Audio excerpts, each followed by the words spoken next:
Game changer movie flop తర్వాత రామ్ చరణ్ నుండి వస్తున్న చిత్రం పెద్ది. ఉప్పెన ఫేమ్ బుచ్చిబాబు దర్శకత్వంలో ఈ యొక్క చిత్రం తెరకెక్కుతూ ఉంది. రామ్ చరణ్ పుట్టినరోజు సందర్భంగా టీజర్ ప్లాన్ చేశారు. కానీ కొన్ని అనుకోని కారణాల వల్ల టీజర్ రిలీజ్ కాలేదు. ఇక శ్రీరామ నవమికి మాత్రం మిస్ కాకుండా ఫ్యాన్స్ను ఎక్కువ వెయిట్ చేయించకుండా ఫస్ట్ షాట్ పేరుతో టీజర్ను రిలీజ్ చేసింది చిత్రబృందం.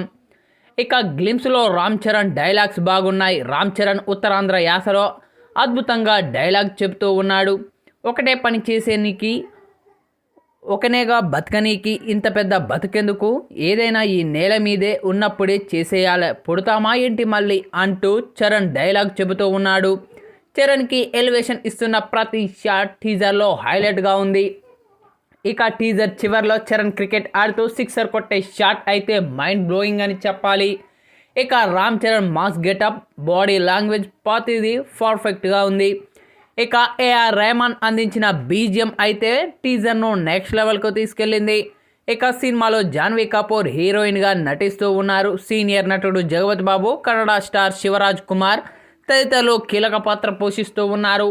మైత్రి మూవీ మేకర్ సుకుమార్ రైటింగ్ సంస్థలతో కలిసి వెంకట సతీష్ కీలారు ఈ యొక్క సినిమాను నిర్మిస్తూ ఉన్నారు. ఇక ఈ యొక్క మూవీ వచ్చే ఏడాది సమ్మర్లో రిలీజ్ చేసినట్లు చిత్రబృందం అధికారికంగా ప్రకటించింది.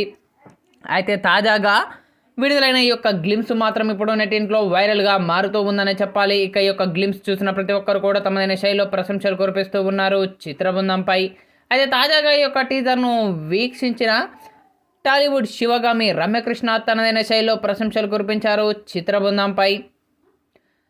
చరణ్ గారు, టీజర్ చాలా అద్భుతంగా ఉంది. ఇక ఈ యొక్క టీజర్లో మీ యొక్క ఎంట్రీ ఎలివేషన్ కానీ, అలాగే మీ డైలాగ్ కానీ, ఏఆర్ రెహమాన్ అందించిన బీజిఎం కానీ, బుచ్చిబాబు మేకింగ్ కానీ ప్రతి ఒక్కటి చాలా అద్భుతంగా ఉంది. ఇక టీజరే ఈ రేంజ్లో ఉందంటే రేపు విడుదలయ్యే చిత్రం ఏ రేంజ్లో ఉండబోతుందో నా ఊహకే అర్థం కావడం లేదు. ఇక ఈ యొక్క టీజర్లో వచ్చిన ప్రతి షాట్ కానీ, అలాగే మీ యొక్క ఎంట్రీ ఎలివేషన్, డైలాగ్ కానీ ప్రతి ఒక్కటి చాలా బాగా ఉంది.